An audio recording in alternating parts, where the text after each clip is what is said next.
making it up. You know you're giving it this meaning and you're creating whatever the meaning is.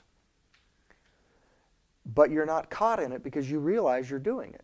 Or you can do it really unconsciously, where you're giving it whatever meaning that you were programmed to give it by your upbringing or your past lives or whatever you believe about that kind of stuff. And it's all an automatic response. And to you, it looks absolutely like whatever meaning you've given it is reality, is really it. This is good and this is bad, and any fool can see that, and that's the way it is. That's kind of the unconscious way to do it. The conscious person is saying, I'm going to make this good and I'm going to make this bad, and we're just playing. And if I wanted to, I could make everything good or everything bad or anywhere in between. And it's all just a game. Ram Dass likes to say, and I repeat this all the time, it's okay to play Hamlet, but don't be Hamlet. Because at the end of the play, everybody dies, and it's a tragedy. But if you're cast as Hamlet in the play, then you can have a great time, because you know it's just a play. But if you start playing the play and you think that you are Hamlet, then it's pretty gruesome. So that's at least the metaphorical explanation that these mystical traditions give, that it's like a play.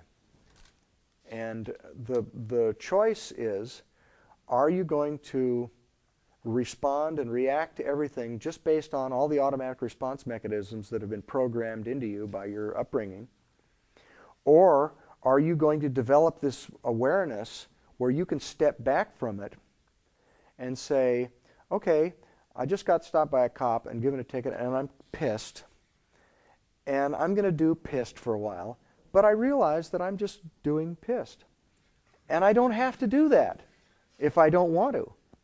But, you know, I feel like it right now, so I'm going to do that. And you're doing, whatever emotion you're expressing, you're doing it from this point of awareness and choice. And the realization that you're just playing Hamlet, that you're not really Hamlet. And in many ways, I'm going far afield here from where I started, but in many ways what Holosync does, and what any kind of meditation does, is it develops that awareness part of you that allows you to stand back and watch the duality play happen. And then the next step of it is to be able to manipulate it in any way you want, realizing that you're just making it up. You're just the screenwriter writing the screenplay. So, does that make sense?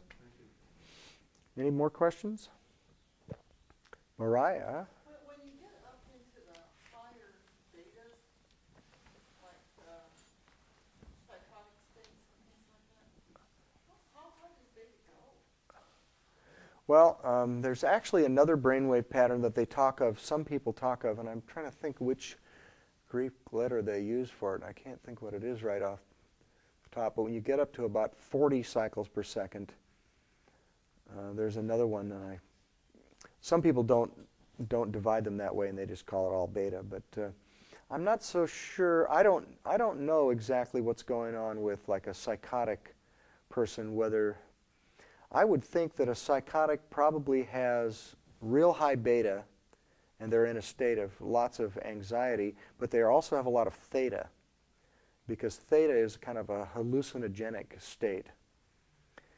If you're doing a lot of theta, children are, the predominant brainwave pattern of children up to the age of 6 or 7 is theta, and a lot of psychologists think that that is why children have this more magical kind of view of things, and why they have imaginary friends sometimes, and have a whole degree of imagination that is different than adults. And somewhere around the age of 6 or 7, they begin to start making a lot more alpha brainwave patterns. And then as they get up 10, 11, 12, they begin getting a lot more beta. and they lose that thing where they're going around a lot in these slower brainwave patterns. When these kids are hyperactive, when they've measured their brain waves, they find that these kids are stuck in theta. These are kids that are 10, 11, 12 years old, and they didn't make that transition where they began making alpha and beta brainwave patterns more, and they're stuck in theta.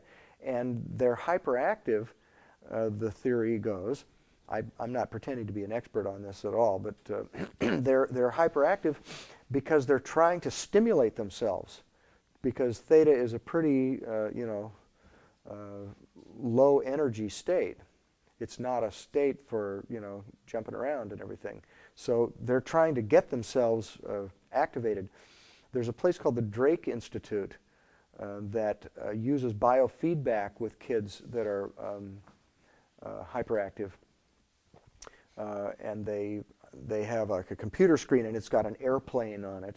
And as they speed their brainwave patterns up, they can make the airplane take off and fly through the air on the screen and so on. And so they take them through it. I think it takes them 50 or 60 sessions with these kids doing this biofeedback to get so that they learn how to make these alpha and beta brainwaves, and then this hyperactivity and learning disability stuff that they were having tends to go away.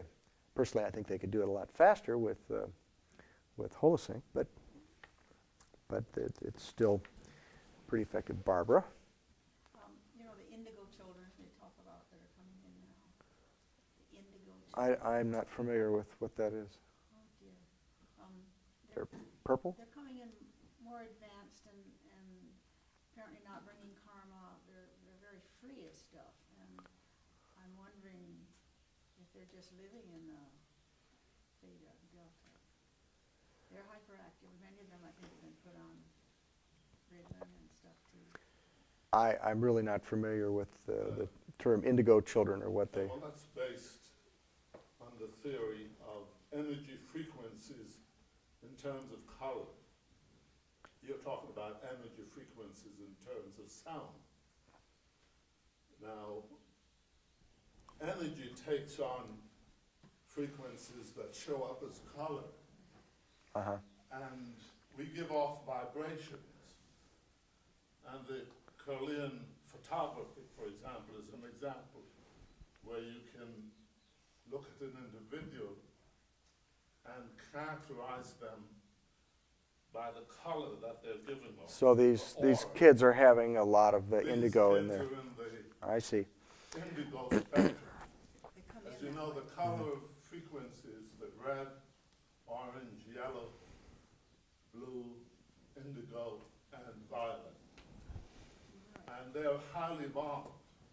They're highly evolved, but they're also very active in They terms of... demonstrate that physically. Yeah, so that they're often put on Ritalin and they're put on, because, that's why I'm trying to tie it in with what he's saying. Yeah. But we're talking about two different things here. Yeah. We're talking about color. And let's save going into this in more detail for another time. Yeah, one more question. The tape we listened to this morning had the crystal bowls, the Japanese, whatever, the gongs, and yet it's a deep, presumably it's a deeper tape. Why do some tapes have that sound, some don't? You said earlier it's to keep some alpha going, to keep some beta going, to keep some alertness happening, but then the dive has them, but then what happens after that doesn't? So the question is the background sounds on the meditation soundtracks. Why do some have the rain and crystal bowls, and then some don't have the crystal bowls and just have the rain? Okay, I'm kind of repeating the question for the sake of the tape too, because they can't hear you, and I think it's going to be a real pain in the rear if we do this microphone thing around to everybody too. Well, there's two reasons why we have the music and rain and so on. One is to mask the Holosync, just to make it more palatable to listen to. to have something that is, you know, more pleasant to listen to than just these tones, which would, you know, are pretty stark without something. So that's one reason. It just masks the sound. The other is to add a little element of something to kind of hang on to for your brain, so that you're still making a little bit of something to keep you, help keep you a little more alert. We don't have the crystal bowls on the immersion soundtracks really because I guess I should explain what's going on in these soundtracks. We start you out with a high alpha in the dive, and it gradually slows down over a 20-minute period until you're in the middle of the delta range at the 20-minute